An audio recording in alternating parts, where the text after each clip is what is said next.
Welcome back, Stasa23 here, back again with some night therapy, joined by my buddy Copper Dice. He's gonna help us out here.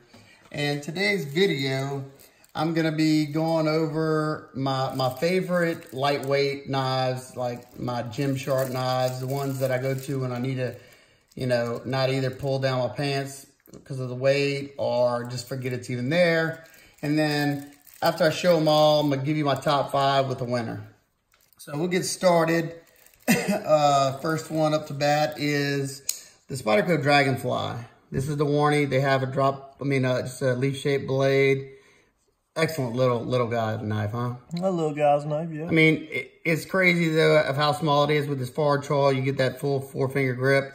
I love the Warnie blade. I'm not a huge fan of how fat it is, but what do you think about the Dragonfly? It's nice. I mean, it's super lightweight. I mean, let's see. It's got to be probably sub 2 ounce. Probably, I'd say 1.2. Ain't nobody gonna watch this video anyway. 1.2. Look at that on the dot. You heard me? Yep. Everybody's gonna watch it. Alrighty. Just next one up to bat. Another Spyderco is the UK PK. This is a sprint run, but you can get it in, I think, N690 steel.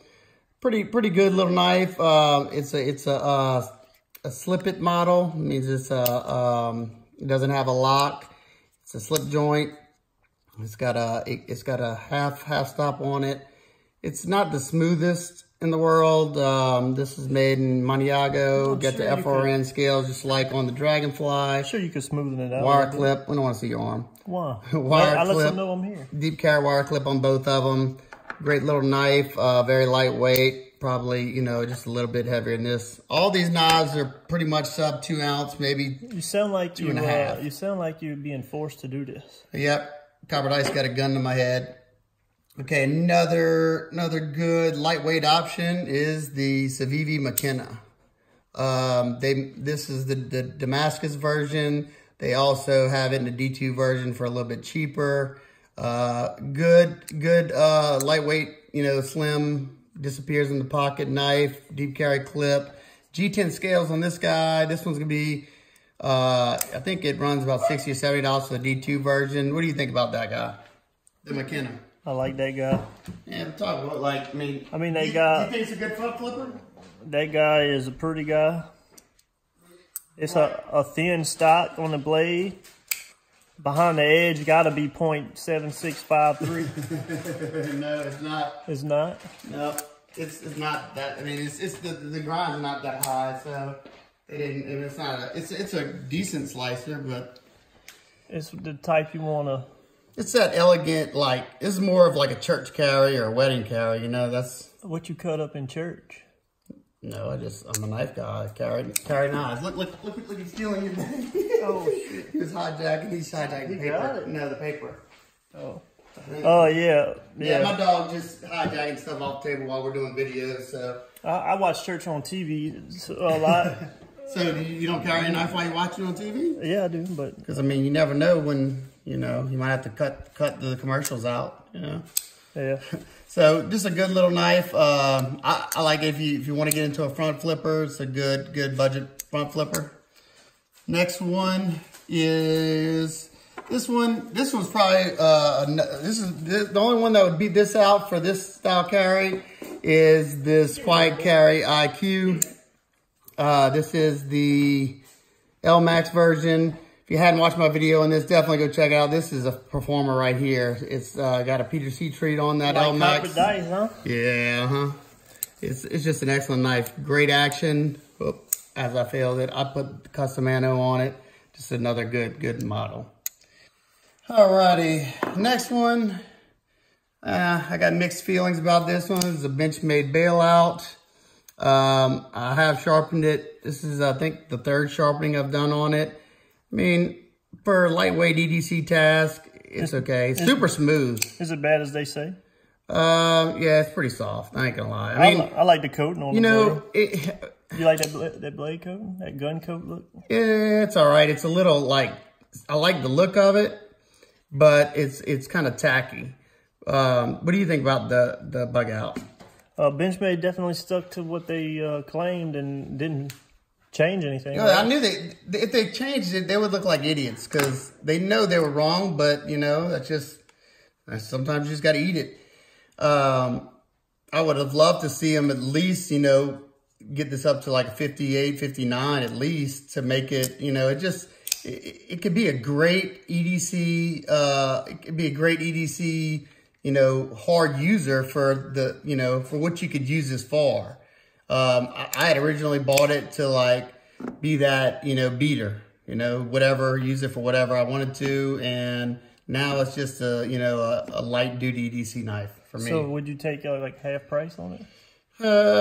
Maybe. How much you paid for? No, I paid a little bit over retail. Yeah. And I'll give you half price for that.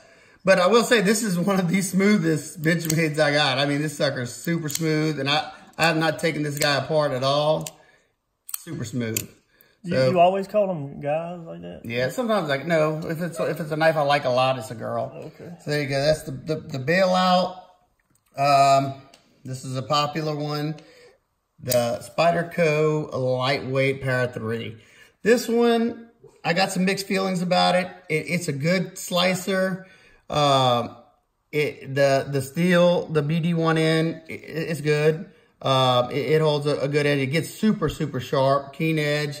It's a free dropper, but it is off-centered, and that's how the new batches came. It's a fun fidgeter, though. Yeah. I mean, because it's, you know, so smooth. It feels like air in your hand. Yeah. I will say they did a good job with, Spyderco's been doing the FRNs for so long. That feels different than They really, yeah, the texturing looks a little bit different.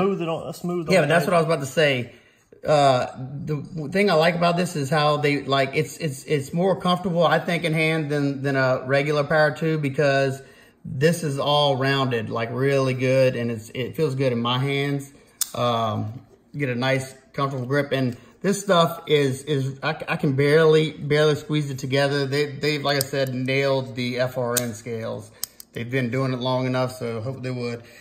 But my all-time, this is my number one all-time favorite lightweight. I've been carrying this knife so much, I had to buy two, and that's the Benchmade Bugout.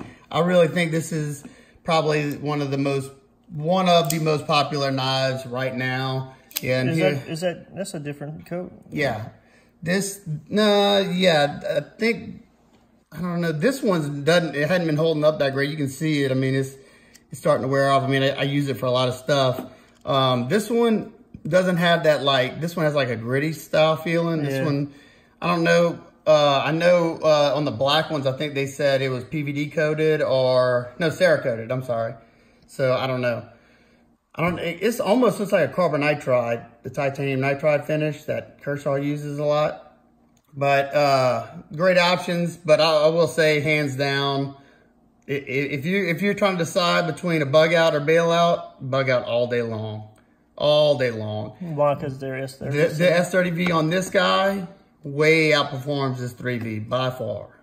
And this is more expensive than the Bugout. So that's Do you think Benchmade still is selling these? Yeah, I know they are. I mean, selling them well.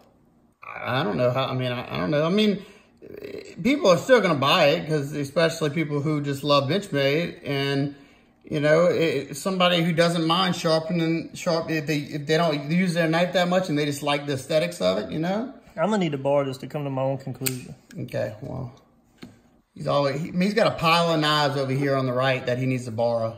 I mean, how am I gonna review it? These are some of my favorites. Let me know down in the comments what are your favorite, you know, sub 3 ounce knives. This is a good one. I carried this. Yeah, that by far. I have one like this, and you got the PG10 one. You know, fall shut on my fingernail so much it wore it out. I had to put it up. Okay, out of all these, okay, this is my favorite gentleman's carry lightweight. This is my favorite like lightweight.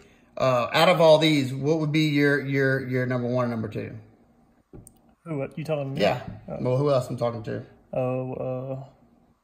I'd have to go with that one. The Bugout too. Yeah. Yeah, Bugout. This is my old Bugout, by the way. Yeah, a long time ago. I forgot we traded for that a long time ago. We traded that one, and it can't have the Rogue Blade Works. Yeah, this G10 this scales. made it thin though. Yeah, those are Putman scales. If you hadn't seen my video on those, check it out. A little too flexy. Yeah, he even milled out the micarta. Micarta is already you know, it's not a dense material, and that bug out weighs less than the factory bug out. So you know he took too much out. He shouldn't have put the pockets in there. That kind of messed it up.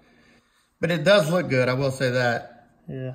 And it's usable, but I had to do some modifications to make it that way. So let me know, like I said, please let me know down in the comments which one of these is your favorite. And if you have any that I don't have up here that are your favorite to carry, lightweight carries, let me know down in the comments, please. I like having discussions down with y'all down below. Like seeing new commenters down there, and y'all tell Copper Dice how ugly he is. So just leave it down at the bottom how ugly, and you can smell him through the camera, and nobody's giving him anything free. You got any more last words? This one is a little more flexy because of the how much is longer. Yeah, well, actually, it's almost the same. It's just the bail's longer. No, it's longer. No, I mean, it says almost, so it's not that much more. What makes this a good knife is how thin it is, I think. Yeah, and that's why, you know, this was attractive because it was keeping it, you know, light. And I love micarta, but, you know, they could have kept it the same weight as that by just not milling out the pockets in the micarta, and this would have been great. If you let a non-knife guy handle this, they would tell me this was cheap. Yeah, oh, no, definitely, because it's plastic, you know. Right. It feels, but back in the day, the plastics weren't what they are today. Like, it used to be, yeah, plastic's cheap, it's going to crack, it's going to break. But now, the molding processes and stuff they have, they're just amazing. I mean, go watch my buddy Zach Stuff's video, and he tortures a bug out, you know, to an extent. I mean, of course, we know that, you know, I don't know why they made this. I think this is a black class knife. That is just absolutely stupid that they made this a black class knife, because it's not a tactical knife. The stuff that the Griptilian, the original Griptilian, how much do you think that one weighed? Is it close? Probably like, no, they were actually a little bit, I mean, they weren't heavy. Yeah, they're probably that was like the small. That's probably the original lightweight. Now, right the original, what you call Griptilian doesn't have liners in it, huh? No. Yeah, it does. Does it? Well, then none of these have liners. None of them? You know, It's this got has like a got the little little partial plate. one. Yeah, but that's just for the access bar. Yeah. This one has just a little partial, what you call it? I think the grip got a liner, you know, inset. So all these are sub 3 ounce knives. Most of them are under 2 ounces. Most, you know, this one's like under 2 ounces, under 2 ounces. I think this is under 2 ounces. This is like either under 2 ounces or right at it. So great options right here. You really can't go wrong.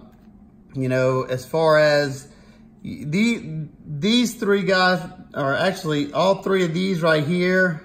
And that's four. Yeah, all these right here are, you know, these aren't cheap, you know.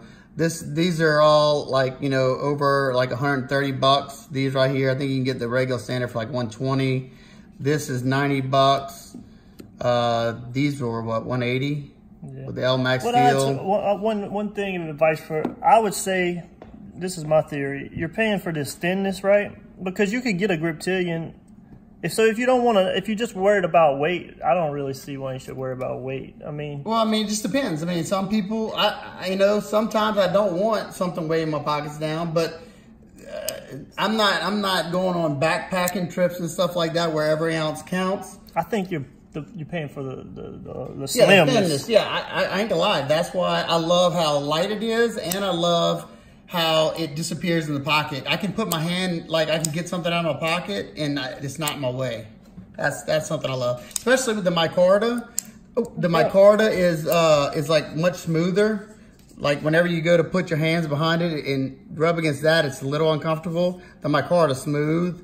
So this is a, you know, great option, but you know, just not the Putman ones, at least I can't recommend them because of my experience with mine. You're babbling on now. Yep, I know. So if you have any questions, comments, concerns, please leave them down below. If you like this video, please give it a big thumbs up so we know you enjoyed it. If you made it this far, you can leave a comment it says copper dice stinks, and I'll know you made it this far. Don't do that, Joe. I mean, why do you want to do that? Y'all gonna hurt his feelings. Don't do that. I mean, no, I'm just kidding. Don't do that because I want him to keep doing videos with me. So you don't do that. Every now and then. Tell him say copper dice is a goat, greatest of all time, boy. Yeah, that's right. All right, guys and girls. Hope everybody's having an absolute wonderful day, and I'll see you in the next one. Peace.